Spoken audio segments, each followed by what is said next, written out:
The wind had a voice that day, a lonesome howl that scoured the plains of Wyoming and broke itself against the jagged shoulders of the Bighorn Mountains. It was a voice Eliza Moore knew well, the sound of winter trying to claw its way inside their small, defiant cabin. Outside, the world had been erased, buried under a relentless fall of snow that had been coming down for 2 days straight, a white curtain that sealed them off from the town of Redemption. Not that Redemption ever had much use for them anyway. Inside, the air was thick with the scent of pine smoke from the hearth and the simmering aroma of a thin rabbit stew. Eliza, at 24, moved with a quiet efficiency that had been born of necessity. Her hands, though chapped and calloused, were steady as she stirred the pot. Her gaze drifted to the window, where the frost etched patterns like ghostly ferns against the glass. Beyond it, there was nothing but the swirling chaos of the blizzard. Her mother, Ruth, sat in a rocking chair by the fire, her needles clicking a slow, uneven rhythm as she mended a worn stocking. The lines on Ruth's face were a map of sorrow and worry, etched deepest in the years since Eliza's father. Silas was buried on the hill out back. He'd died with the name horse thief clinging to him like a shroud, an accusation that had poisoned the family's name in town and left them isolated, adrift in a sea of suspicion. "It's a mean one," Ruth said, her voice thin as a winter twig. "The Almighty's angry with the world." Eliza didn't answer. She didn't see God's anger in the storm, only the raw, uncaring power of nature. It was something to be respected, endured, and survived. That was the only gospel that made sense out here. Her younger brother, Toby, sat on the floor, whittling a piece of scrap wood into the shape of a horse.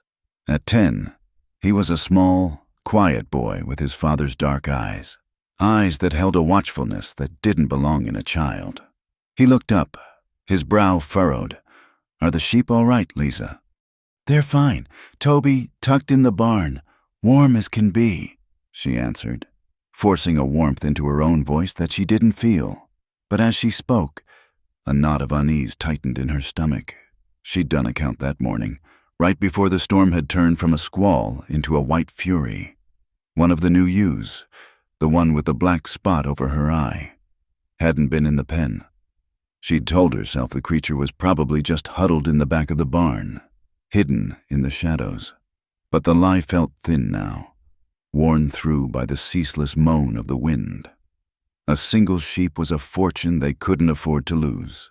It was wool for their backs, meat for their table, maybe a lamb to sell in the spring.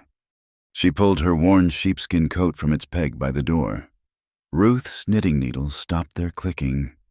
"Eliza, don't you even think it?" "Just checking the barn," Eliza said, her voice deliberately casual. "Make sure the door latch is holding against this wind." "The latch is fine," Ruth countered, her eyes sharp. "You're going out after that ewe.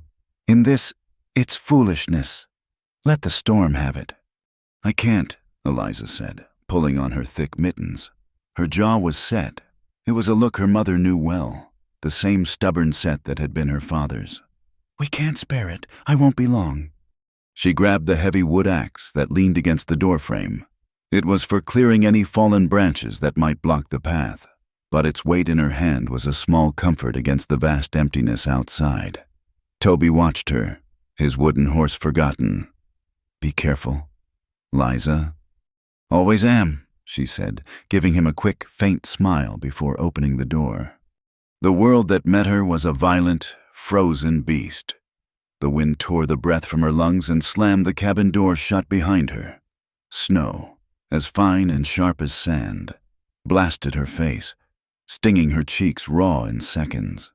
She could barely see the outline of the barn, a mere 20 yards away, a faint, dark shape in the swirling white. She bent her head, pulling her scarf up over her nose and mouth, and pushed forward, each step a battle against the drifts that were already hip-deep in places. The barn was cold but blessedly still. The familiar scent of hay and animals calmed the frantic beating of her heart. She checked the stalls. The other sheep huddled together, their nervous bleating a counterpoint to the storm's roar, but the ewe with the black spot was gone. A section of fence on the far side of the pen was broken. A single rail snapped by the wind. The animal must have panicked and squeezed through.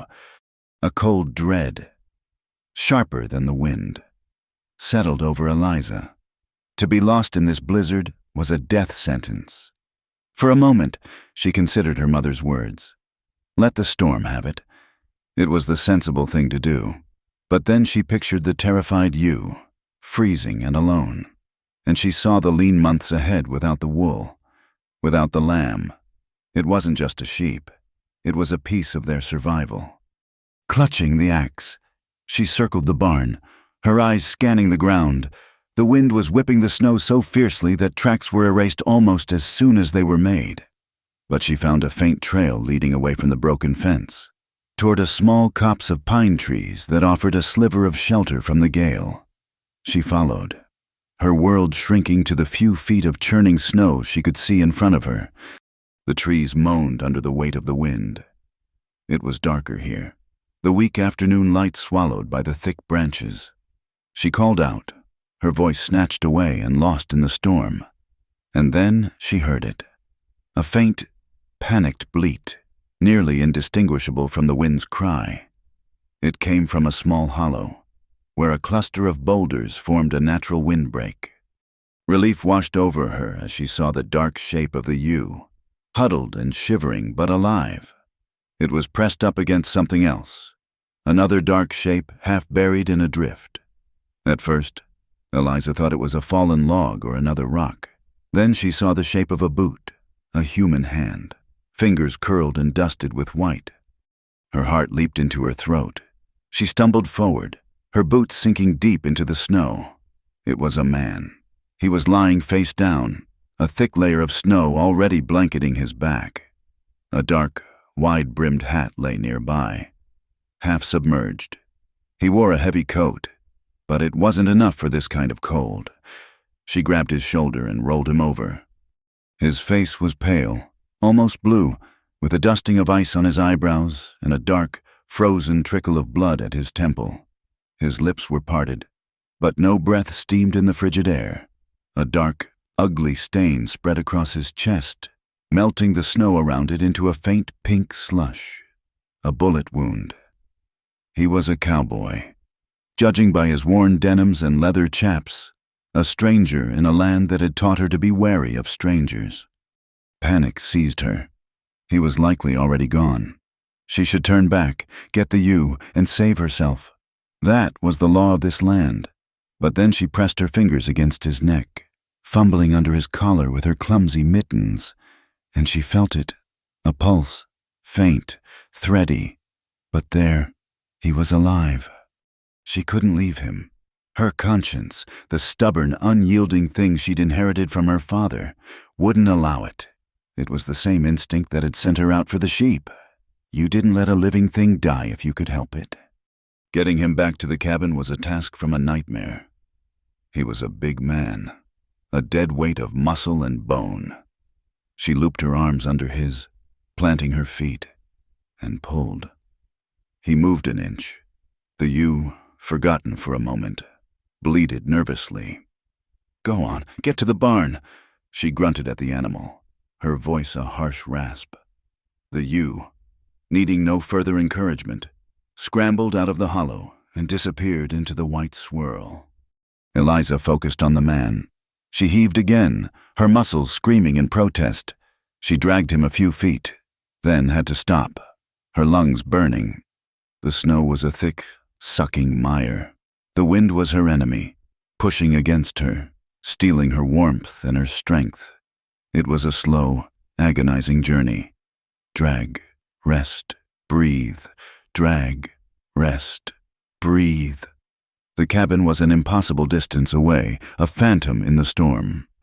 She didn't know how long she fought, only that the world had become a blur of white and a symphony of pain. Her back ached.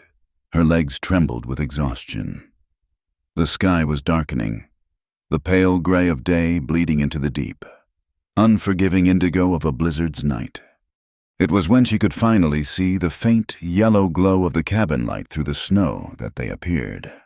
At first, she thought they were tricks of the light, dark shapes moving at the edge of her vision.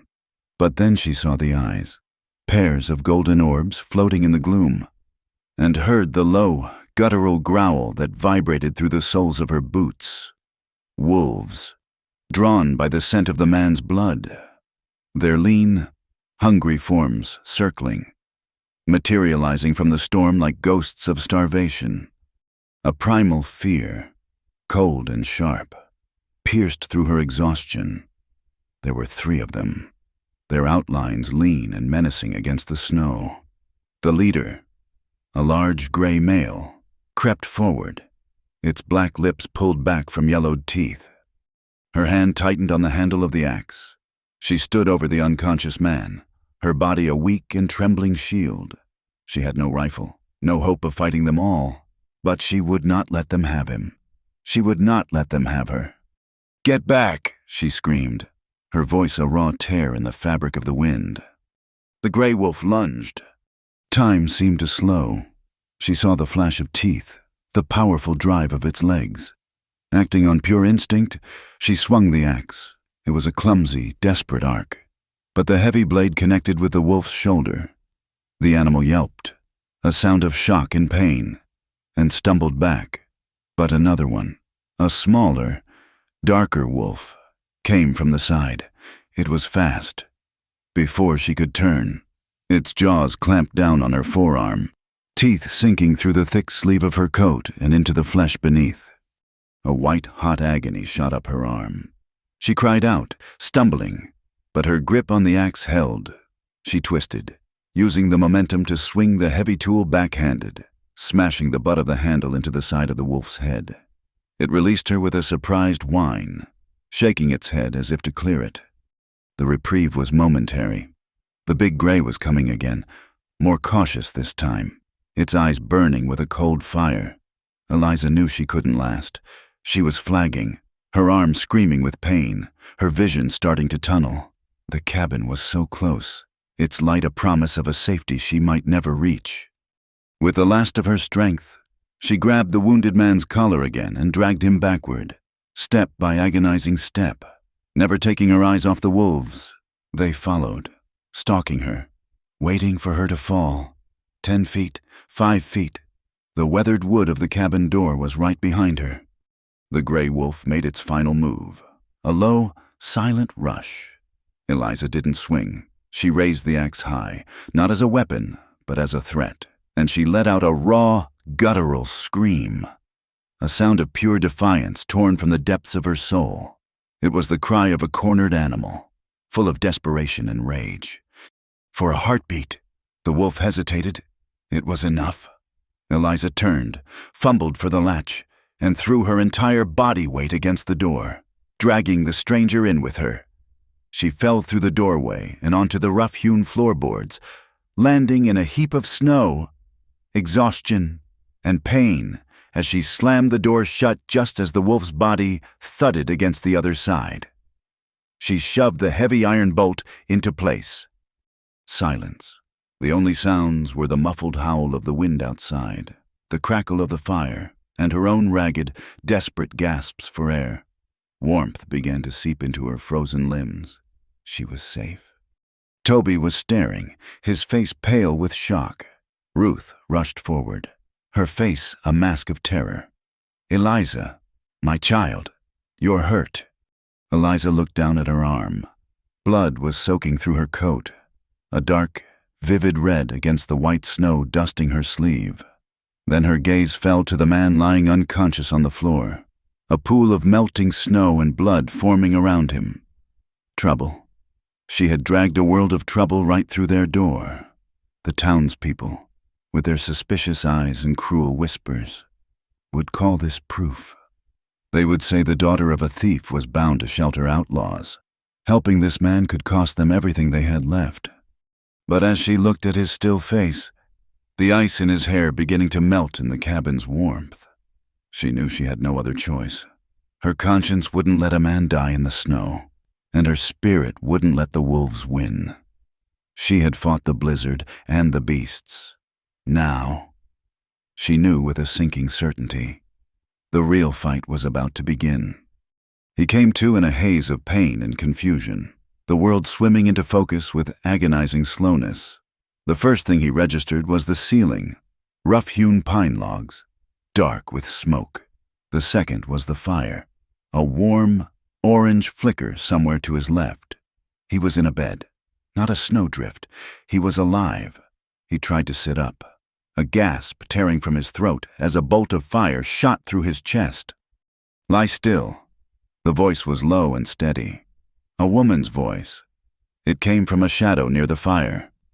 He fell back against the coarse pillow, his mind racing to catch up.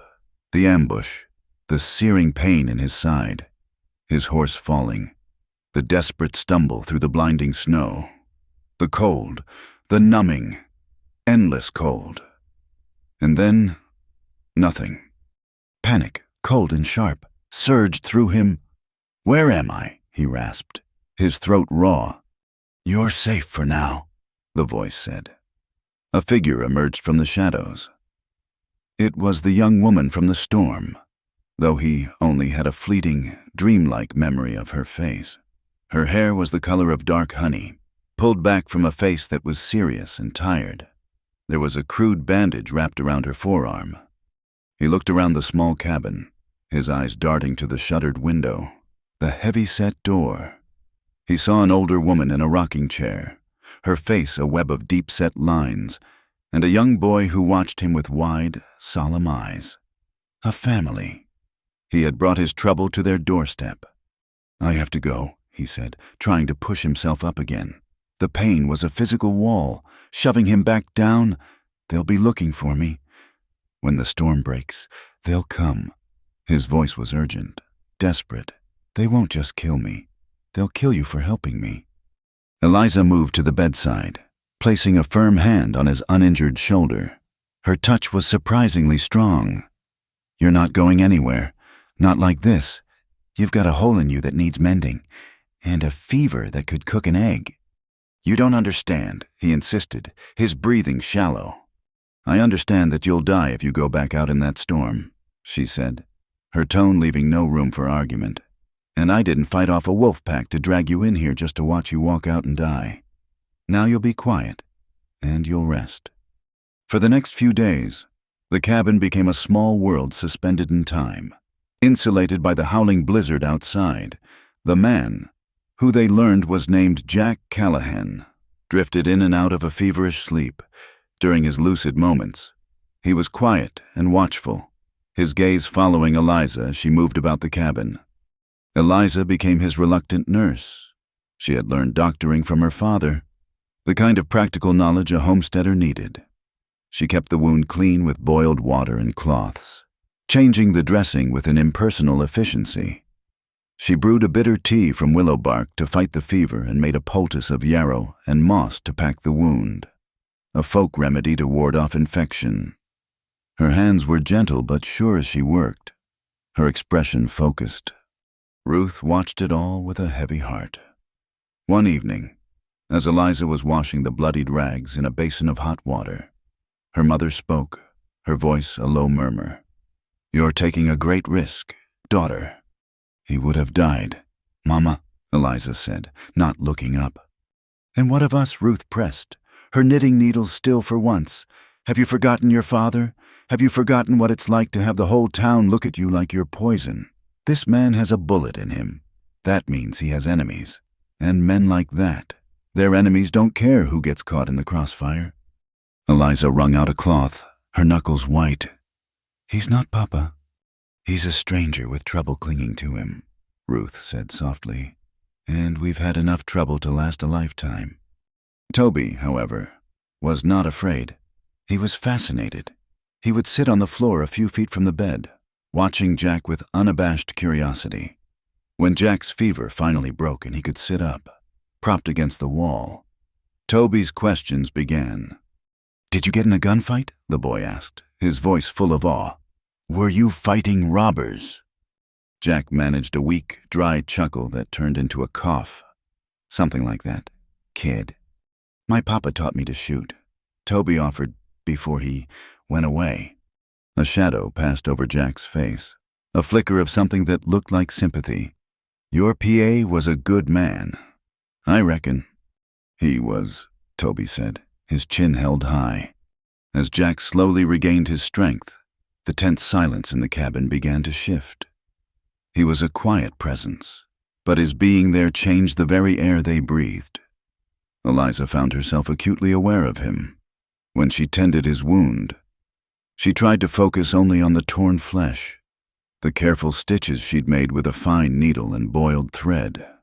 But she couldn't ignore the solid warmth of his skin, the breadth of his shoulders, the way his dark hair curled at his neck. A dangerous warmth would stir in her chest, a feeling she hadn't allowed herself in years.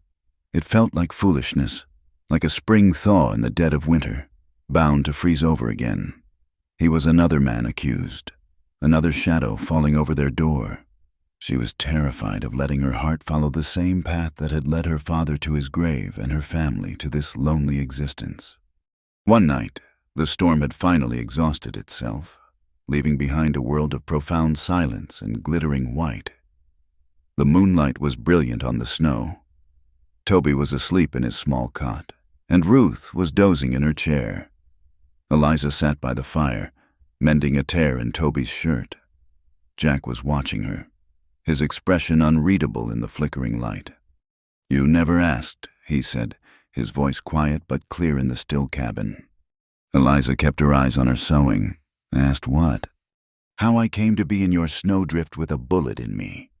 She pushed the needle through the rough fabric. "Figured it wasn't my business, or that you'd tell me if you wanted to." He was quiet for a long moment. "I was a hired rider. Drove a herd up from Texas for a man named Dawson. We got to Cheyenne, got paid, and went our separate ways. I was riding west, minding my own, when I came across a couple of men from the trail crew. They said they were going in on a land deal. Needed another partner. Sounded good, too good." He shifted, wincing as the movement pulled at his wound. "It wasn't a land deal. It was a bank in Laramie. They hid it, and when the shooting started, they made sure I was the one left holding the bag. I was the stranger, the Texan, the perfect man to take the fall." Eliza stopped sewing. She looked at him then, really looked. She saw the exhaustion in his eyes, but underneath it, there was a simmering anger, the deep bitterness of a man who had been wronged. It was a look she recognized. She had seen it in her own father's eyes. "So you ran," she stated, not as an accusation, but as a simple fact. "I ran," he confirmed. "A posse was after me. I thought I'd lost them in the mountains when the storm hit. Then they found me. It wasn't a posse. It was Dawson's men. They weren't looking to take me to jail. They were looking to bury their last witness." The story settled between them, heavy and cold as the snow outside. He had been betrayed, framed, just like her father, who had sworn he'd only been borrowing the horse from a man who owed him money, a man who later denied ever knowing him. The parallels were a cold knot in Eliza's stomach. She wanted to believe Jack, but hope was a luxury she couldn't afford. As the days passed and the snow began to melt under a strengthening sun, Jack's restlessness grew. He was not a man built for lying in a bed. He started by sitting up, then standing, then taking a few shaky steps around the cabin. Soon, he was insisting on helping. One morning, Eliza woke to the sound of hammering. She rushed outside to find Jack on the roof of the barn, carefully nailing a new plank over a hole the storm had torn open. He moved stiffly, but with a purpose that was plain to see. Ruth came to the doorway, wiping her hands on her apron. She watched him for a long time, her expression unreadable. "A man who can't abide a leaky roof is a man with some good in him," she said quietly, more to herself than to Eliza. He took a special interest in Toby. He saw the boy's fascination with horses, the way he cared for their one old mare, Daisy. He started whittling with Toby by the fire in the evenings, showing him how to carve the legs of a wooden coyote so it looked like it was running. One afternoon, he led Daisy out of the barn. "All right, Toby," he said, "time you learned to ride like you were born to it." Eliza watched from the porch as Jack, with infinite patience, lifted Toby onto the mare's bare back. He walked alongside them, his voice a low, steady murmur of instruction and encouragement. At first, Toby was stiff and nervous, but soon a smile broke out on his face, wide and bright. He sat up taller, his small hands holding the reins with a newfound confidence. And then, for the first time in what felt like years, Eliza heard her brother laugh, a real deep-bellied laugh of pure joy as Jack let him take Daisy into a slow trot across the muddy yard. The sound was so unexpected, so beautiful. It made her heart ache. She looked at Jack, who was smiling, a genuine, unguarded smile that transformed his tired face. She saw Ruth dabbing at her eyes with the corner of her apron. The cold, fearful shell around their family was beginning to crack. This stranger, this man of violence and trouble, had brought a sound back to their home that she thought had been lost forever. The cabin, which had been a fortress against a hostile world, was starting to feel like a home again, filled not just with the scent of wood smoke, but with the tentative, fragile warmth of a new beginning. The thaw came with the slowness of a held breath, revealing the world in increments. First the tops of the fence posts, then the dark, muddy patches of earth, and finally the narrow track leading toward the distant smudge of redemption. With the melting snow came the end of their isolation, and the beginning of a different kind of cold. Trouble, as Ruth had predicted, rode in on the first clear day. It started not with a posse, but with a whisper.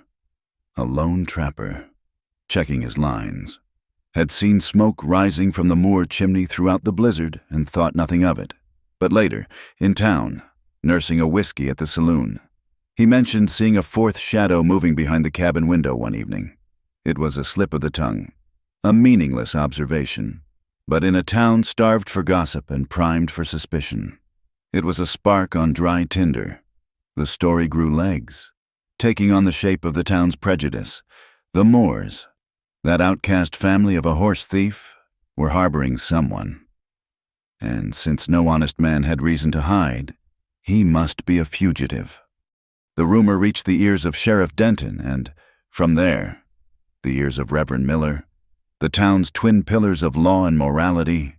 And so, on a Tuesday afternoon when the sun was a weak, watery presence in the sky, two riders appeared on the horizon.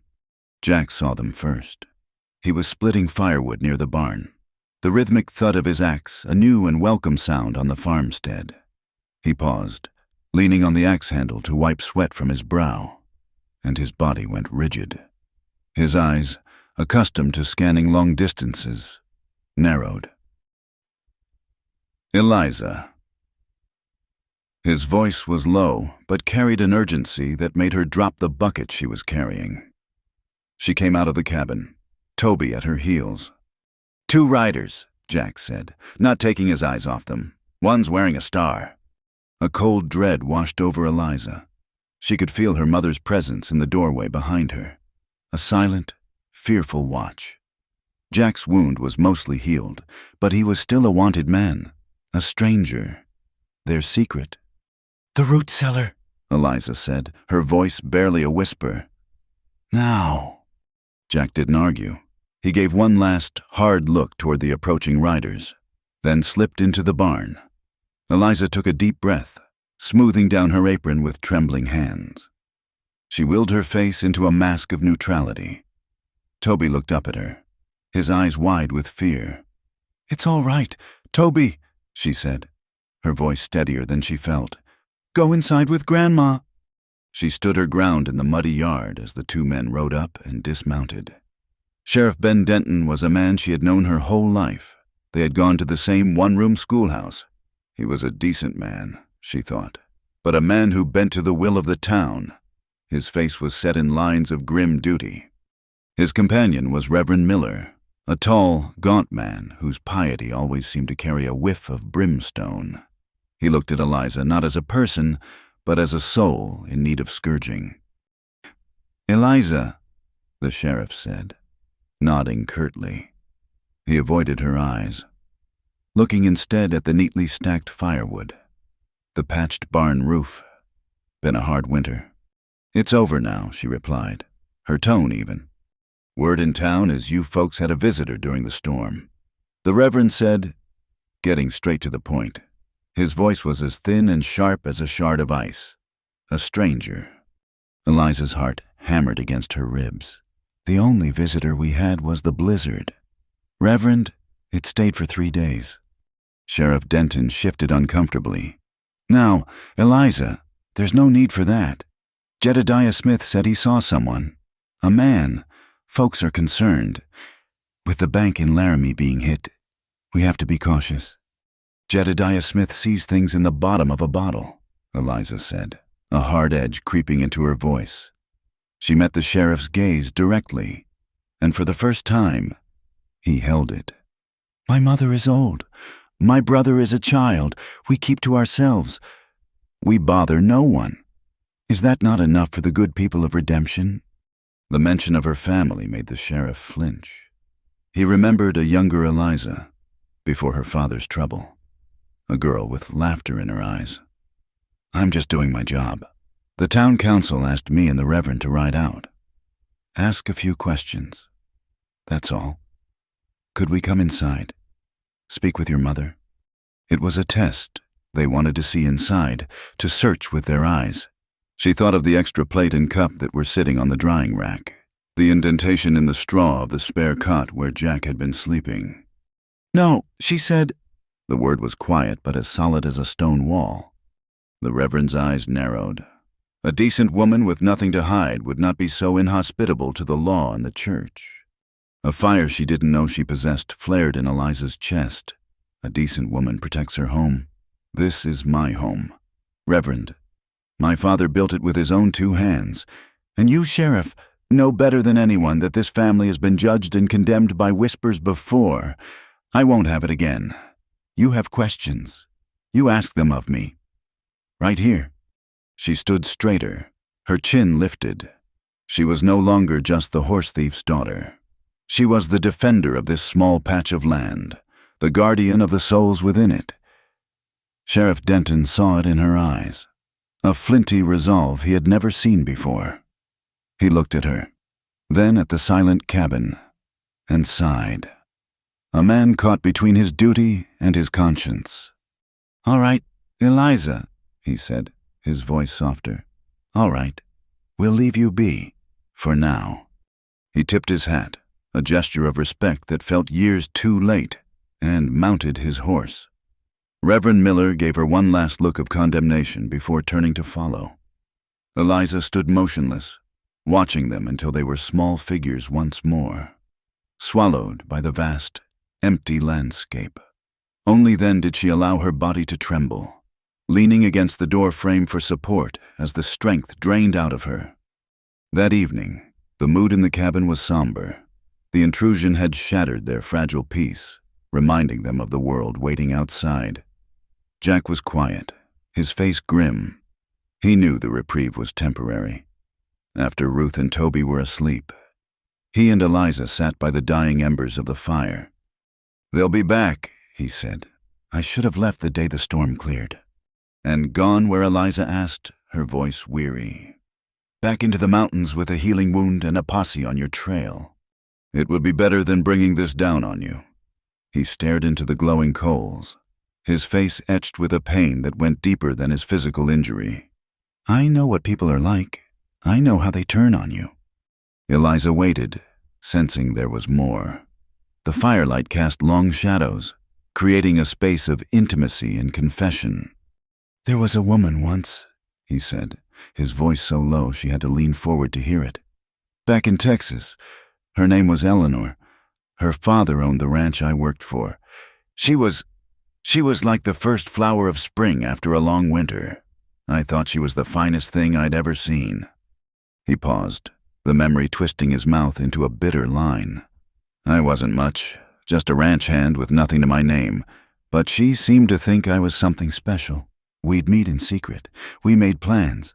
I was saving my pay, going to buy a small plot of land down by the river. I trusted her, told her everything, where I kept my money. what my plans were. I trusted her with my life. The fire popped, sending a spray of sparks up the chimney. Her father had other ideas for her. Jack continued, his voice flat and devoid of emotion. An older man, a wealthy landowner. She was supposed to marry him. One night, she sent word for me to meet her, said we were going to run away together. That very night, I went like a fool. I went. But she wasn't alone. The landowner was there, with 2 of his hired guns. They said I'd been threatening her, trying to extort money. They beat me near to death and took every cent I'd saved. He finally looked at Eliza, his eyes dark with a chilling emptiness. She just stood there and watched, never said a word. She sold me out for a comfortable life.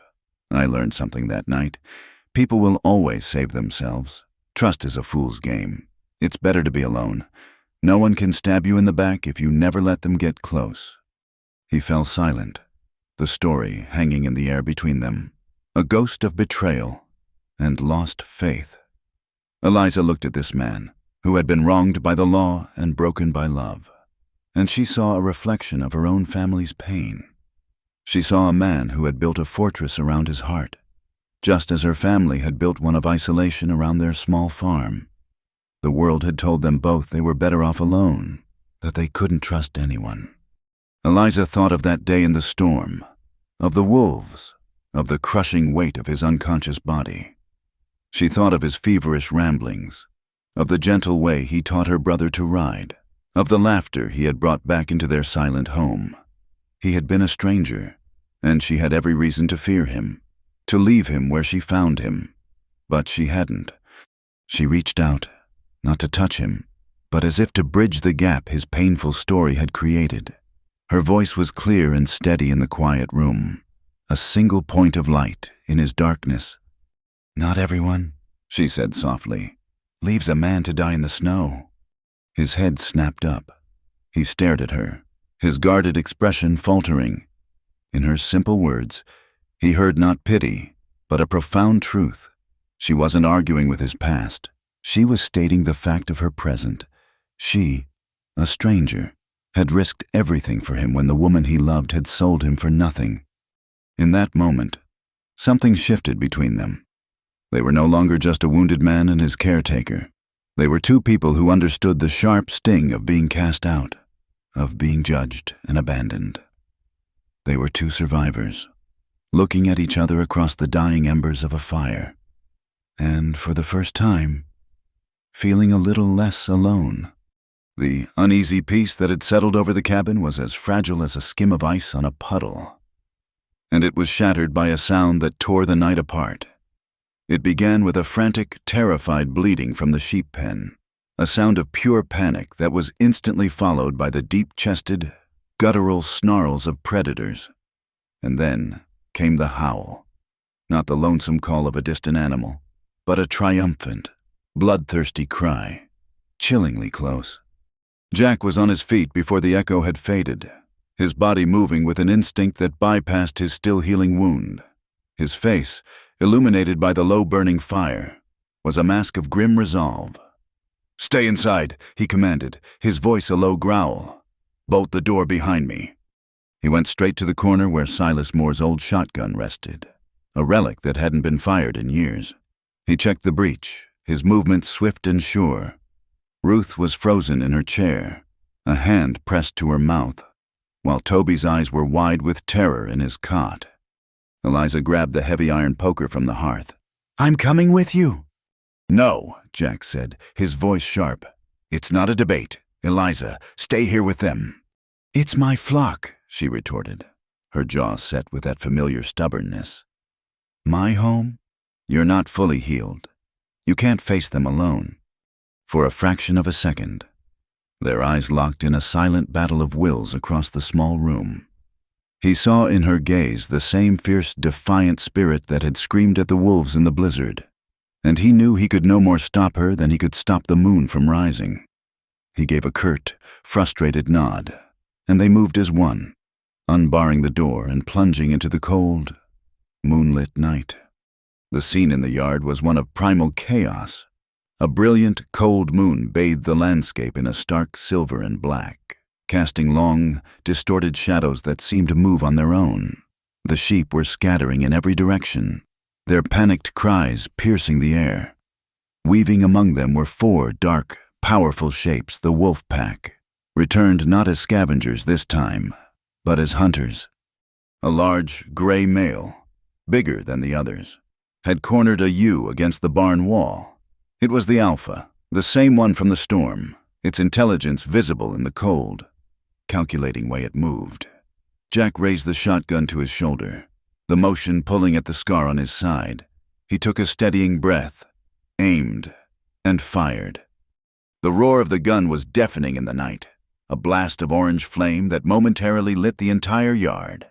The shot went wide of the alpha but struck another wolf in the hind leg. The animal yelped and tumbled, then scrambled away into the darkness, its hunt over. The other 2 wolves hesitated, startled by the noise, and then slunk back, circling at a safer distance. But the alpha was undeterred. It seemed to view the gunshot not as a threat, but as a direct challenge. It ignored the fleeing sheep and turned its full attention to Jack, its eyes glowing with a malevolent, yellow light.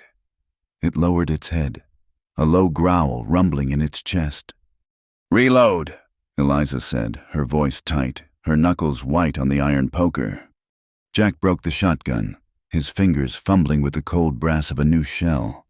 His side was throbbing, a sharp, insistent pain that made his hands unsteady. He could feel the weakness in his legs, the lingering toll of his injury. The alpha began to advance, not with a rush, but with a slow, deliberate stalk, a predator utterly confident in its power. "It's not going to wait," Eliza breathed, planting her feet in the mud and snow. Jack snapped the gun shut, but as he raised it again, a wave of dizziness washed over him. The strain was too much.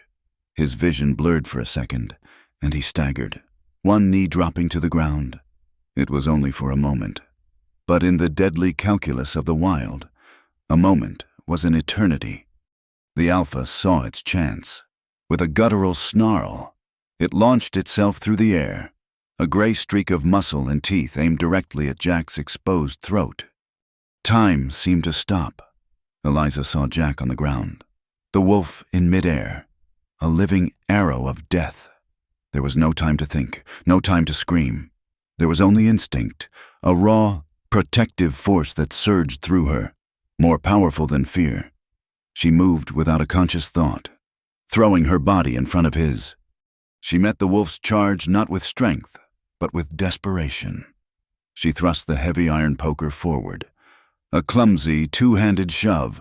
The tip caught the wolf under the jaw, deflecting its head just enough that its teeth snapped shut inches from her face, its foul, hot breath washing over her. But the force of the impact was immense. The wolf's heavy body slammed into her, throwing her backward into Jack. Its claws raked across her shoulder, tearing through her coat and dress, ripping into the flesh beneath. A searing pain, sharp and deep, shot through her. She cried out, a sound that was half agony, half defiance. The wolf, thrown off balance, landed awkwardly, shaking its massive head for a heartbeat. The yard was silent save for Eliza's ragged breathing and the low growl of the thwarted alpha. Seeing her fall, seeing the dark slash of her blood against her clothes in the moonlight, broke something open in Jack. The dizziness vanished, replaced by a surge of pure, cold rage. He was no longer a wounded man. He was a protector, a fighter, and this beast had just harmed the one person in the world who had shown him any kindness. He didn't try to aim the shotgun, as the wolf gathered itself to lunge again, this time at Eliza. Jack scrambled forward, swinging the heavy gun like a club. The solid wood stock connected with the side of the wolf's head with a sickening crack. The animal was stunned, shaking its head, but it was far from finished. It spun, its jaws snapping, and lunged for his leg. Jack fell back, kicking out, but the wolf was too fast. Its teeth sank into the thick leather of his boot. He felt a sharp, grinding pressure. But the leather held. He brought the barrel of the gun down again and again, raining desperate, clumsy blows on the animal's head and spine. The wolf held on with a ferocious tenacity, shaking its head, trying to tear his foot from his leg. Eliza, ignoring the fire in her shoulder, struggled to her feet. She saw the pitchfork leaning against the sheep pen where she'd left it that afternoon. She stumbled toward it, grabbed it, and turned, with a guttural scream that was torn from the very depths of her soul. She charged, driving the sharp steel tines into the wolf's exposed flank with all of her weight behind it. The alpha let out a final, agonized howl, a sound of shock and mortal pain. It released Jack's boot and twisted, trying to get at the new source of its agony. That was the opening Jack needed. He raised the shotgun one last time and brought the steel butt plate down on the wolf's skull with all the force he could muster. The wolf shuddered and collapsed, a final, rattling breath escaping its lungs. It lay still in the snow, its yellow eyes staring sightlessly at the moon. The remaining two wolves, seeing their leader fall, melted back into the shadows of the trees and were gone. Silence descended upon the yard, broken only by the sound of their own harsh, ragged breathing. They stood over the body of their fallen adversary, two exhausted figures in a landscape of silver and black. The danger had passed. They had faced the wolves together, and they had won. Back in the warm, firelit cabin, the aftermath of the battle set in. Ruth, her face pale but her hand steady, was tending to Toby, murmuring soothing words. The adrenaline that had fueled Jack and Eliza faded, leaving behind a deep, trembling exhaustion and the throbbing reality of their wounds. Eliza sat on a low stool by the fire while Jack knelt before her. The roles were reversed now. He was the caregiver, his hand surprisingly gentle as he cleaned the deep, ragged claw marks on her shoulder with a cloth dipped in warm water. She winced as the water touched the raw flesh. "It needs to be stitched," he said, his voice low and rough with emotion. His eyes were fixed on his task, but she could see a muscle tightening in his jaw. He felt responsible. He felt the weight of her sacrifice. "I know," she whispered, her own voice shaky. He worked in silence for a few minutes, his touch careful and focused. The fire crackled, casting a warm, flickering glow on their faces. The brutal violence of the yard felt a world away. And here, in the quiet intimacy of the cabin, the emotional walls they had both so carefully constructed began to crumble. When he finished cleaning the wound, he didn't move away. He remained kneeling before her, his hand still resting lightly on her arm. He finally lifted his gaze to meet hers. His eyes, in the firelight, were dark and filled with an emotion she couldn't name: gratitude, awe, and a deep, aching tenderness. "You saved me from more than wolves." "Eliza," he said, his voice barely audible. His words were simple, but they held the weight of everything unspoken between them. The wolves were more than just beasts in the night. They were the posse that hunted him, the town that judged her, the betrayals that had scarred them, the profound loneliness that had been their constant companion. Tonight, she hadn't just saved his life. She had stood as a shield against the darkness of his world, proving his bitterest belief that everyone saves themselves to be a lie. Tears welled in Eliza's eyes, spilling over and tracing silent paths down her cheeks. They weren't tears of pain, but of a release so profound it left her breathless. He had seen her. He had understood. Slowly, as if afraid of breaking a sacred spell, he raised a hand and gently brushed a tear from her cheek with his thumb. His touch was rough from calluses but sent a jolt of warmth through her entire body. He leaned in, his gaze never leaving hers, and paused, giving her every chance to turn away. She didn't. She leaned into his touch, a silent surrender. His kiss was not smooth or practiced. It was clumsy, hesitant at first, the uncertain meeting of two people who had forgotten what tenderness felt like. It was the kiss of a survivor, tasting of wood smoke, blood, and the cold night air. But then, as his lips settled on hers, all the pent-up fear, gratitude, and burgeoning affection between them ignited. The kiss deepened, becoming something raw and desperate and profoundly necessary. It was a promise made in the quiet aftermath of a battle, a fierce, unspoken declaration that they would no longer face the wolves of the world alone. The kiss by the fire had changed everything. It had been a bridge thrown across the chasm of their loneliness, a silent acknowledgement that what lay between them was no longer just a matter of survival, but something fragile and fierce that was taking root in the hard soil of their lives. But the warmth of that moment could not hold back the tide of the outside world. The blizzard had passed, but a different storm was gathering, its clouds massing over the town of Redemption. The dead wolf in their yard was the catalyst. News of it traveled faster than a prairie fire. It wasn't the full story, of course. The townspeople didn't hear of Eliza's bravery or Jack's desperate defense. They heard only a version twisted to fit their existing narrative. The reclusive Moore family had a protector, a violent man capable of killing a full-grown wolf with his bare hands. The whispers solidified into certainty. The stranger was dangerous. He was an outlaw, and the Moores, by sheltering him, had declared themselves enemies of the town. A meeting was held in the church, a grim affair presided over by Reverend Miller. It was decided, with the self-righteous certainty of a fearful mob, that the Moores were a blight on the community. They were given a choice: turn over the stranger to the law, or they would be forcibly driven from the land their family had worked for 2 generations. They would be exiled, cast out into the wilderness. It was Sheriff Denton who was tasked with delivering the ultimatum. He rode out not with 2 men this time, but with a dozen. A grim-faced committee of ranchers and shopkeepers, their faces hard and their hands resting near the pistols on their hips. They were not a lynch mob. Not yet, but they were a promise of one. They found the family outside. Jack was reinforcing the fence around the sheep pen, his movements still stiff but purposeful. Eliza was hanging laundry on a line. The clean scent of soap, a small act of defiance against the ugliness she knew was coming. Ruth sat on the porch, her knitting in her lap, while Toby tried to coax a squirrel down from a tree. For a fleeting moment, they looked like any other family. The illusion shattered as the riders crested the hill.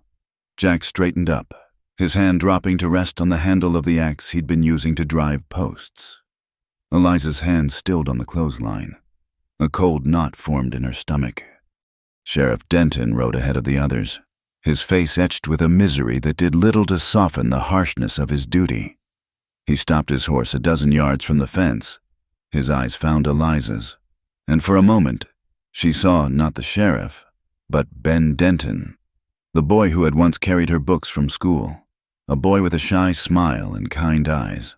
That boy was long gone, replaced by this grim-faced man.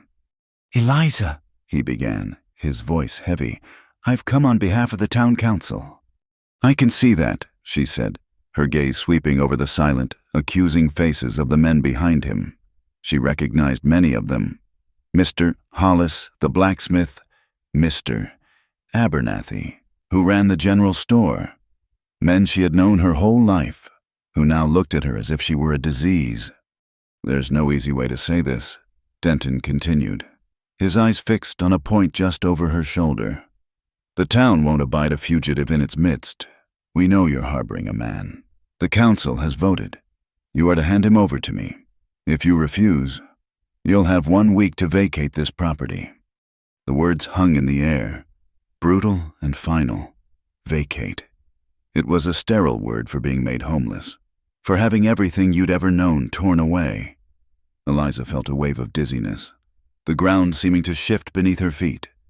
Before she could speak, Jack stepped forward, placing himself slightly in front of her. He looked directly at the sheriff, his expression calm, his body relaxed in a way that was more intimidating than any overt threat. "The man you're looking for is me," Jack said, his voice clear and steady. "This family has done nothing but show me Christian charity. They found me near dead in a blizzard. Their quarrel is with me, not them. He turned his head to look at Eliza, and his eyes were full of a terrible, quiet pain. I'll go with you. Sheriff, just give your word that they'll be left in peace. No, Eliza said, the word a sharp crack in the tense silence.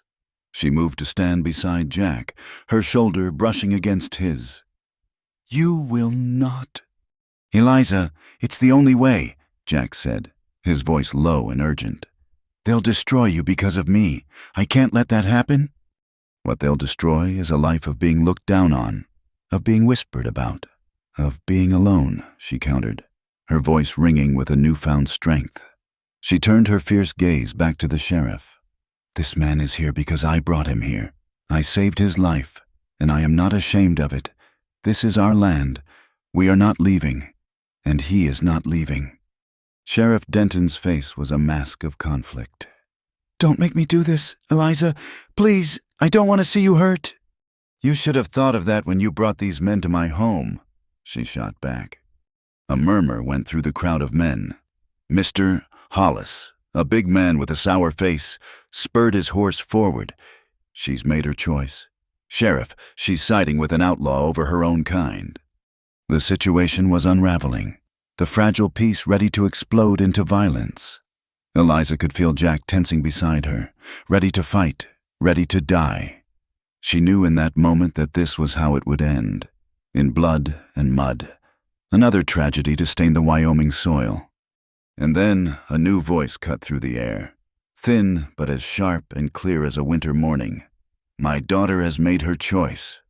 All heads turned. Ruth was standing on the porch, having risen from a rocking chair. She was a small, frail woman, but she stood with a ramrod straightness Eliza hadn't seen in years.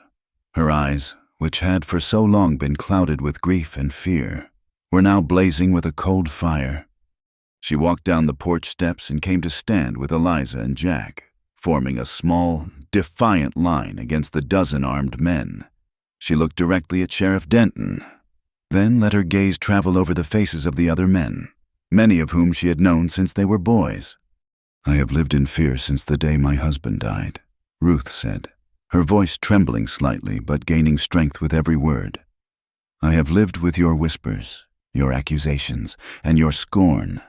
I taught my children to be quiet, to be invisible, to not cause trouble. I taught them to be afraid, because I was afraid. She paused, taking a ragged breath. I was wrong. She turned and looked at her daughter, her face softening with a love so fierce it was heartbreaking. You have a right to be happy, Eliza, a right to a life that isn't lived in the shadows. This man brought laughter back into this house. He brought kindness. If you love him, if he is the happiness you have chosen, then you cannot let anyone take that away from you. She reached out and placed her small, wrinkled hand on Jack's arm. You fight for it, she said, her voice now a powerful command. You hear me, daughter, you fight for it with everything you have. Ruth's words struck Eliza with the force of a physical blow. All her life, she had simply endured.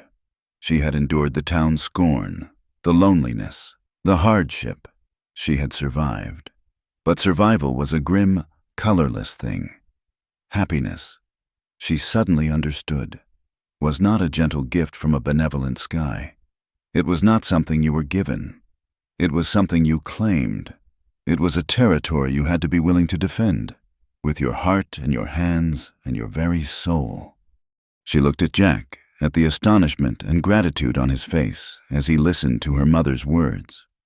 She looked at her mother, who had finally shed her cloak of fear to stand in the sun. She looked at the hostile men on their horses, who represented all the judgment and cruelty of the world. They were just another wolf pack, driven by the hunger of their own fear and prejudice. And she knew what she had to do. The fear was still there, a cold snake in her belly, but for the first time, it was smaller than her resolve. She had fought the wolves in the blizzard to save a stranger's life.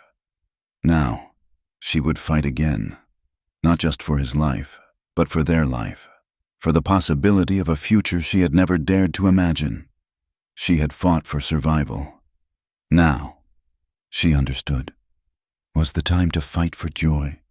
The week that followed was a lifetime lived on the edge of a knife. They did not speak of the ultimatum, but it was a constant, unspoken presence in the small cabin, a seventh member of their household. Jack worked relentlessly, patching every weak spot in the barn and cabin, not as a man improving a home, but as a soldier fortifying a position. Eliza found herself watching him, her heart a tight, aching knot in her chest. The fear was a cold, constant companion, but beneath it was a bedrock of resolve that had been forged in the fire of her mother's words. They were a family now, a strange, patchwork unit bound by circumstance and a fierce, unspoken love. They would not be broken. The morning came as all mornings do, with a pale, indifferent light spreading across the plains. There was a false peace in the air, the kind that precedes a storm. Jack was sharpening the axe by the woodpile, its rhythmic scrape against the wet stone the only sound in the tense quiet. Eliza was on the porch, ostensibly mending a shirt, but her eyes were fixed on the horizon. When the riders appeared, she wasn't surprised. She simply set her sewing aside, her movements calm and deliberate. There were more of them this time, nearly 20 men, and they rode not as a committee, but as a posse. They carried rifles across their saddles, and their faces were set in hard, unyielding lines. Sheriff Denton was at their head, but he no longer looked like a man in charge. He looked like a man being carried along by a current he was powerless to resist. Jack saw them and laid the axe down gently. He walked over to Eliza, his movements weary but his gaze clear. "This has gone on long enough," he said, his voice low and meant only for her. "I'm going to walk out there. I'll go with them. Denton is a weak man, but I don't think he's a killer. He'll take me to the judge in Cheyenne." Eliza grabbed his arm, her grip surprisingly strong. "No," she said, her voice fierce. "We've had this conversation. You're not a sacrifice to appease them." "It's not a sacrifice, it's a choice," he insisted, his eyes pleading with her to understand. "It's the only choice that keeps you and your family safe. I can't have your blood on my hands. Eliza, I couldn't live with that." "And I can't live with you giving up," she countered, stepping in front of him, blocking his path. Her eyes, the color of a stormy sky, blazed into his. "You've been running your whole life, Jack. From the law, from your past, from any chance at happiness. The running stops here. It stops now. If they want to fight, we'll fight together." His resolve wavered in the face of her strength. He looked past her to the cabin, where Ruth stood in the doorway, the old shotgun held loosely in her hands, and Toby peeked out from behind her skirts. This small, broken family was willing to stand against a whole town for him. It was a loyalty he had never known, a faith he didn't feel he deserved. But it was real, and it was here, and it was his to defend. He gave a slow, reluctant nod, and picked up the axe again. They stood together in the yard as the posse reined in, creating a grim semicircle around the small farmstead. The air was thick with the smell of horse sweat and simmering violence. "It's over. Eliza," Sheriff Denton called out, his voice hoarse. "The week is up. Send him out." "He is out," Eliza called back, her voice ringing with a clarity that belied the frantic beating of her heart. "He's standing right here, and he's not going anywhere."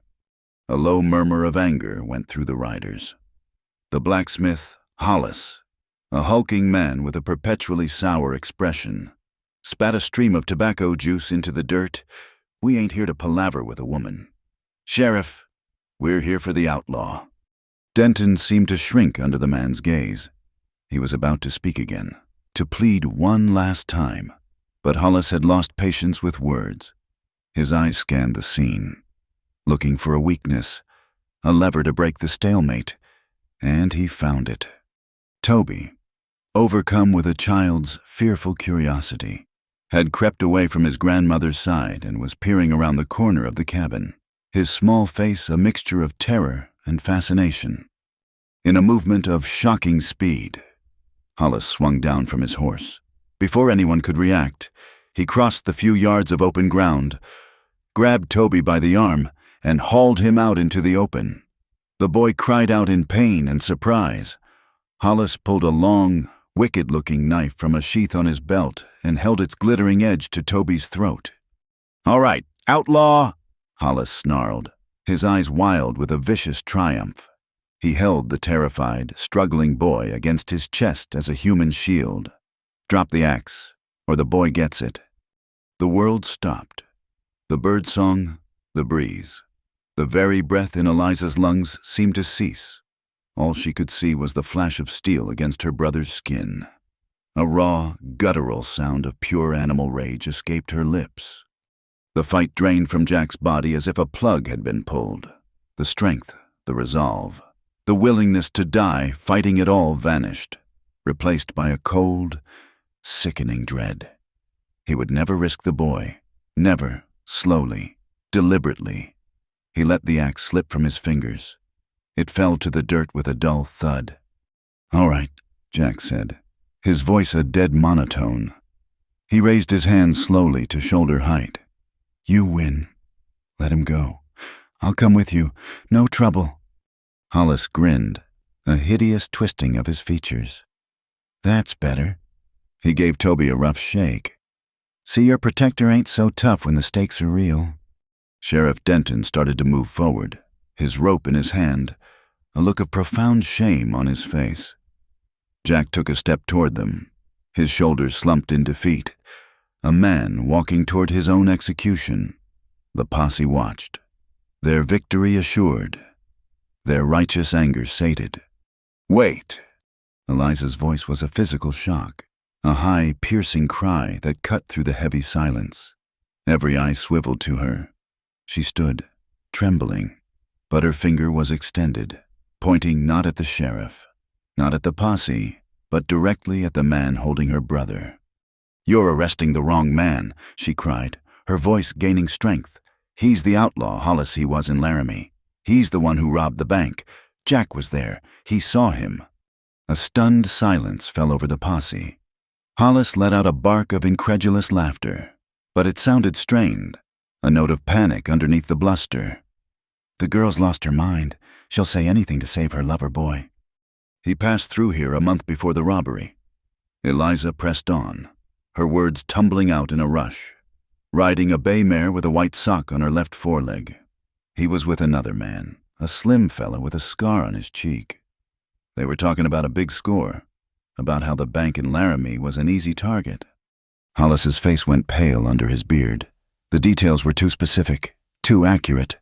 The laughter died in his throat. "Lies. She's making it all up," he roared, pressing the knife harder against Toby's neck. The boy whimpered in terror. "She is not lying." The voice was quiet, but it carried the weight of irrefutable truth. Ruth had stepped forward from the porch. In her hand, she held a small, leather-bound book, Silas's journal. "My husband was a careful man," Ruth said, her eyes fixed on Sheriff Denton. "He didn't trust banks, but he trusted ink and paper. He wrote everything down. He wrote about the two men who stayed the night. He described them. He described their horses. And he wrote down their names, because the big one, Hollis, bragged about it. He wrote that he had a bad feeling about them, that they were men who rode a dark road." She held the open book out. "It's right here, Sheriff, in my husband's own hand. The date, the description, the name." The truth landed with the force of a physical blow. It was one thing to dismiss the desperate words of a girl and a wanted man. It was another thing entirely to dismiss the written testimony of the dead. Several of the posse members shifted in their saddles, looking from Hollis to the journal and back again, their certainty beginning to crumble. Hollis knew the game was up. His escape, his alibi, his life of stolen comfort, it was all unraveling because of this stubborn, meddling woman. His eyes, now wide with feral panic, fixed on Eliza. He saw her as the source of his ruin, the single voice that had brought his world crashing down. "You should have kept your mouth shut," he screamed, his face contorted in a mask of pure hate.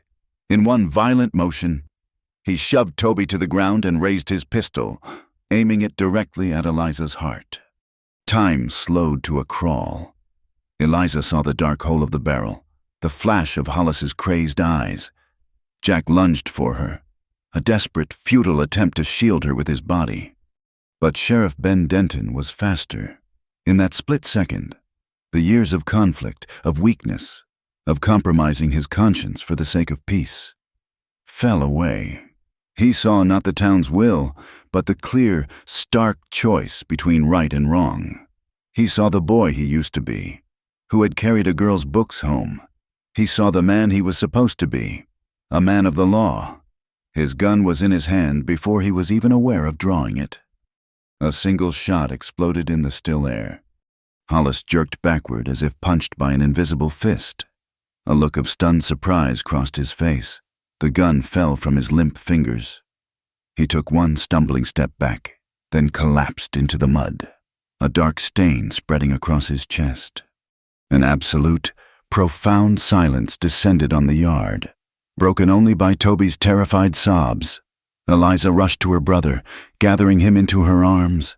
Jack stood frozen, staring at the body of the man who had hunted him, then at the sheriff. The posse sat on their horses, their rifles forgotten, their faces a mixture of shock and dawning comprehension. The world had been turned upside down. The villain was dead on the ground. The hero was the man they had come to hang. And the law, in the form of Sheriff Denton, stood over the body, his pistol smoking, his face a grim, unreadable mask. The battle was over. The gunshot's echo seemed to hang in the air forever, a final, violent punctuation mark on a chapter of their lives.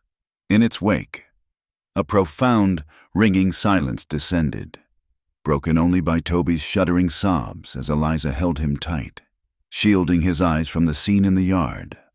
The posse sat frozen on their horses, their righteous fury evaporated, replaced by the blank, gaping shock of men who have just seen their world turned on its head.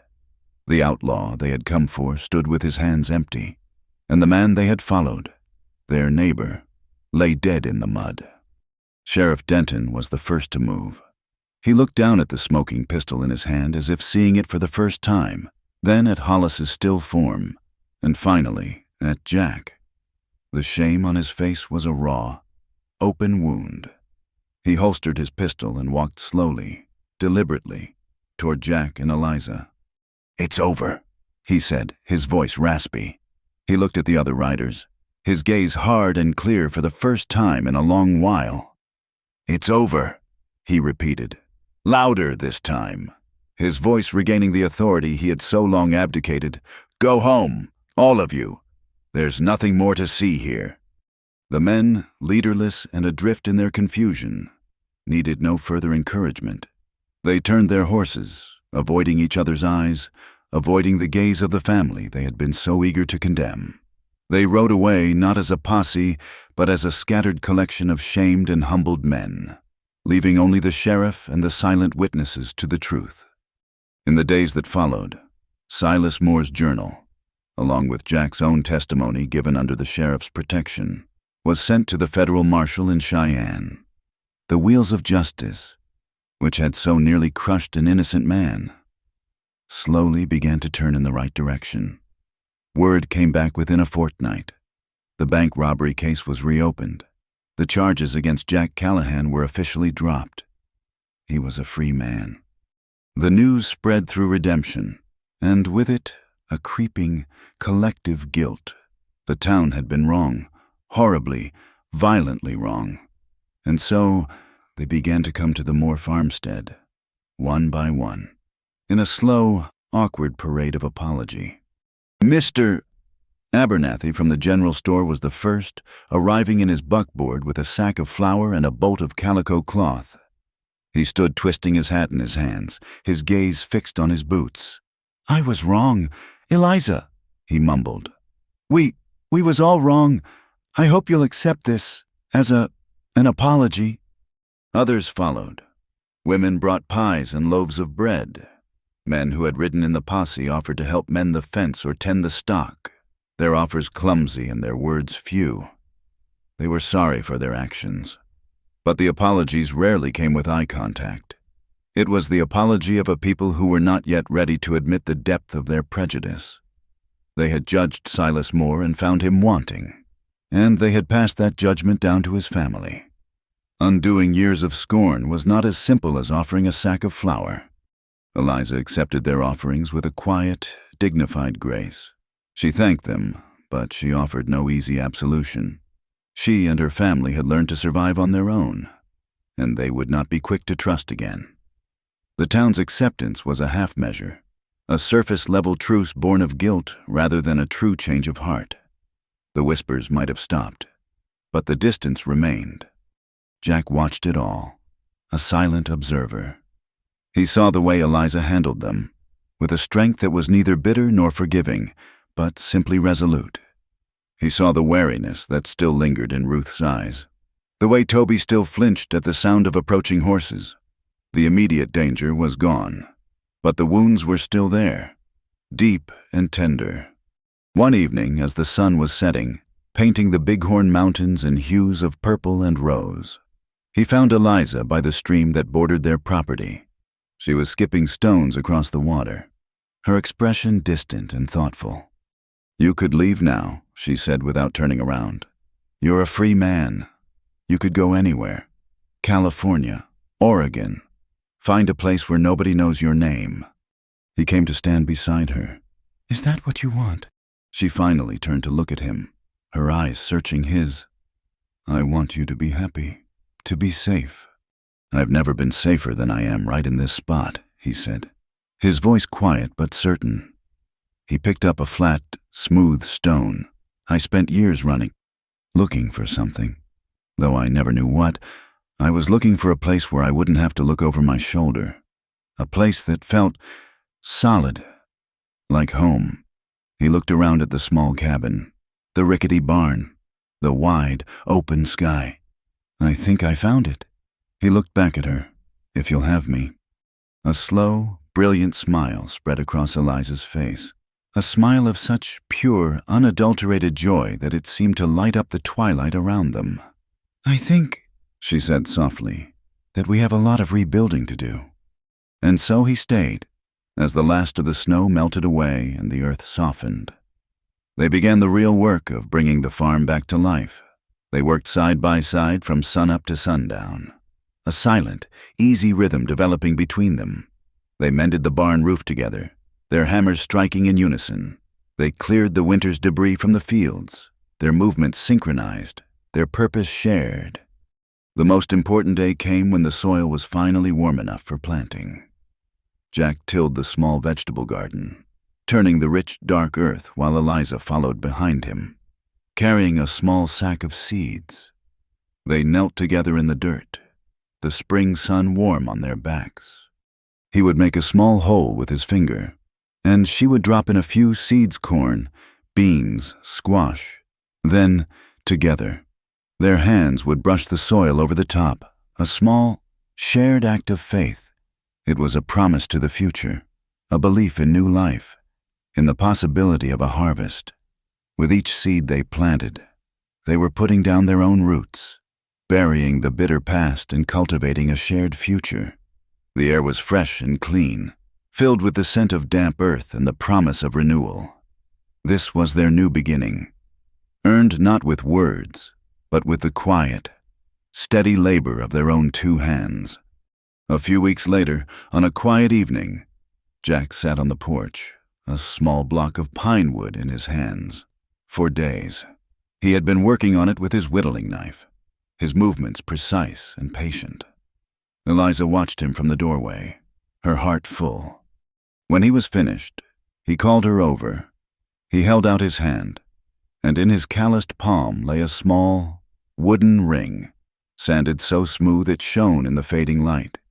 It was a simple band, but around it, carved with astonishing detail, was the lean, powerful form of a wolf. Eliza stared at it, her breath catching in her throat. The wolf, the symbol of their terror, of the violence that had nearly torn them apart. Jack saw the question in her eyes. He took her hand and slipped the ring onto her finger. It was a perfect fit. "It's not a monster," he said softly, his thumb tracing the intricate carving. "Not anymore. It's a reminder. That beast. It brought us together in the storm. It showed me what you were made of. And when it came back, we fought it together. We won. That wolf is our story. Eliza, it's everything we survived." He looked up, his eyes meeting hers, and his voice was thick with an emotion that went beyond words. "It's to remind us what we fought for." She couldn't speak. She simply threw her arms around his neck, burying her face in his shoulder, the smooth wood of the ring, a warm, solid presence against her skin.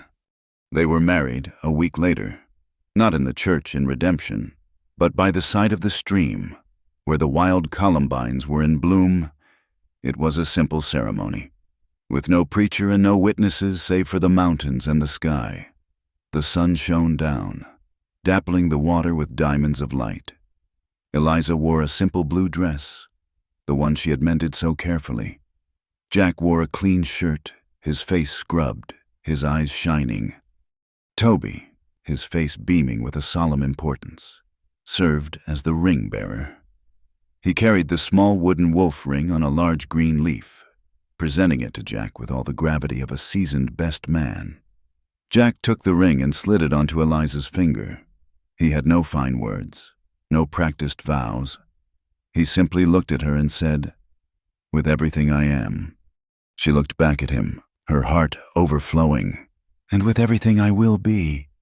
They sealed their promise with a kiss, gentle and sure, while the stream murmured its approval. Ruth stood on the bank, her hands clasped before her, silent tears tracing the deep lines on her cheeks. They were not tears of sorrow, but of a joy so profound, so hard-won, that it was almost painful. She watched her daughter, who stood not as a lonely, scorned girl, but as a strong, beloved woman, her hand held firmly in that of the man she had saved, and who, in turn, had saved her. Ruth looked up at the vast Wyoming sky and whispered to the wind, to the memory of her husband, to God himself. "My girl," she said, a watery smile gracing her lips. "She's won her battle with the wolves. All of them. A year can be a lifetime." The spring of 1874 arrived not as a hesitant thaw, but as a triumphant explosion of life. The land around the small cabin, once a stark canvas of white and gray, was now a vibrant tapestry of green. The pasture, where snowdrifts had once stood as high as a man, was now a sea of lush grass where a small but healthy flock of sheep grazed contentedly, their new lambs gamboling on sturdy legs. The vegetable garden, which Eliza and Jack had planted with such hope, was flourishing, its neat rows of corn and beans a testament to their shared labor. The cabin itself seemed to breathe easier, a fresh coat of whitewash gleaming in the sun, the barn roof solid and secure, the fences strong and true. It was no longer the Moore farmstead, a place of sorrow and isolation.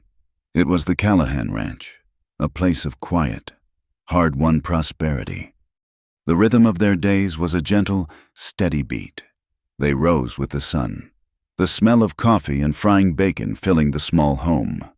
They worked together, moving with the easy, unspoken understanding of two people who have become extensions of one another. When a calf needed pulling or a fence needed mending, they were a team, his strength complementing her resilience, his quiet focus a perfect match for her practical wisdom. There was an ease between them now, a comfortable silence that was more profound than any words, punctuated by shared smiles and the simple, grounding touch of a hand on an arm. Toby, at 11, was no longer the small, fearful boy who had hidden behind his mother's skirts. A year under Jack's gentle tutelage had transformed him. He had grown taller, his shoulders broadening, his face losing its childish roundness. He rode his horse with a natural confidence, his small frame moving in perfect harmony with the animal. He worked alongside Jack, his small hands learning to mend a harness or drive a nail straight and true. The awe he had once held for the wounded stranger had deepened into a solid, loving respect for the man who was now his brother. The shadows had left his eyes, replaced by the clear, bright curiosity of a boy who finally felt safe in his world. And Ruth, who had spent so many years wrapped in a shroud of fear and grief, had finally found her peace. Most days she sat on the porch in a rocking chair, not with the nervous, fretful energy of before, but with a deep, abiding serenity. The click of her knitting needles was a soft, contented sound, a gentle counterpoint to the laughter that now came so easily to the yard. She watched her family, her brave daughter, the good, strong man who adored her, the grandson who was growing into a fine young man, and her face, though still a map of a hard life, was illuminated by a quiet, constant smile. The ghosts of the past had finally been laid to rest. The town of redemption kept its distance, for the most part, but the nature of that distance had changed. The scorn had been replaced by a grudging, almost mythical respect. The story of the standoff, of Hollis's treachery and the quiet family's fierce courage, had become a local legend. They were no longer the outcasts. They were the Callahans, the people who had faced down the wolves, both the four-legged and two-legged kind, and one. Sheriff Denton would ride out sometimes, ostensibly to bring the mail, but really, it seemed, just to sit on the porch for a spell and talk with Jack about the price of cattle or the chances of a wet summer. He never spoke of the day of the confrontation, but his respect for Jack and the deep, abiding admiration in his eyes whenever he looked at Eliza was its own kind of apology. He was a changed man, quieter, more thoughtful, a man who had been forced to look into the abyss of his own weakness and had somehow found the strength to step back from the edge. One afternoon, Toby was sitting on the porch steps, carefully carving a piece of wood. Eliza came and sat beside him, watching his small, deft hands. He was carving a wolf. "He's not as mean-looking as the real one was," Toby said, holding it up for her inspection. "No, he's not," Eliza agreed softly. She touched the wooden ring on her finger, the one Jack had made for her, its wolf worn smooth from a year of constant wear. Toby looked up at her, his expression serious. Liza was Mr. Hollis a wolf, too. Eliza put her arm around her brother's shoulders, pulling him close. She looked out at the peaceful valley, at the mountains standing guard in the distance. "Yes, Toby, I think he was," she said, her voice gentle. "You see, wolves don't just live in the forest. Sometimes they live inside people's hearts. Fear can be a wolf, and so can hate and greed. They are hungry things, and if you let them, they will eat up all the good inside you." "But we beat them," Toby said, his voice full of a child's simple certainty. "We beat the wolves in the yard, and we beat Mr. Hollis." "Yes, we did," Eliza said, a soft smile touching her lips. She looked down at her brother, her heart swelling with a fierce, protective love. "And do you know why? Because we had something stronger than their hunger. We had each other. The wolves in people's hearts. They feed on fear. They want you to be scared, and they want you to be alone. But when you choose to love instead of fear, when you choose to stand together instead of running, that's when you win." That evening, as the sun began its slow descent, casting long, golden fingers of light across the valley, Jack came to her. He took her hand without a word, and together they walked up the small hill behind the cabin. It was their quiet ritual, a way to end the day, to stand together and look out at the small kingdom they had built. Her father's grave was there, marked by a simple wooden cross, but it was no longer a place of sorrow. It was a place of peace, a quiet reminder of the foundations on which their new life had been built. They stood side by side, his arm around her waist, her head resting on his shoulder. The air was warm and smelled of pine and damp earth. Below them, the cabin was a beacon of warmth, a curl of smoke rising from its chimney into the violet sky. They watched as the last rays of sunlight painted the jagged peaks of the bighorns in a fiery shades of orange and pink. And then, on a distant ridge, silhouetted against the dying sun, a line of dark shapes appeared, a wolf pack, moving with a fluid, silent grace, loping along the crest of the hill. A year ago, the sight would have sent a spear of ice through Eliza's heart. She would have felt a primal, suffocating fear. But now, she felt nothing but a profound, unshakable calm. She smiled, a slow, gentle curve of her lips. She squeezed Jack's hand, the smooth wood of her ring a familiar comfort against his skin. The wolves were a part of this land, a part of its wild, untamable beauty. They were a part of her story. They were no longer a threat, but a memory, a symbol of the crucible in which their love had been forged. Jack looked down at her, saw the smile on her face, and knew her thoughts as if they were his own. He had once been a man running from the world, lost in a blizzard of his own making, hunted by the wolves of his past. And this woman, this quiet, lonely girl, had dragged him from the snow and fought for him, had shown him the way home. He once said, "I saved him from wolves," Eliza thought, her heart so full it felt like it might burst. But the truth is, we saved each other. Thank you for listening to our story. We'd love for you to comment where you're tuning in from so we can all connect. And please remember to subscribe to our channel Wild West Night. Like this video. And support us further by pressing the hype button so this story can be heard by more people.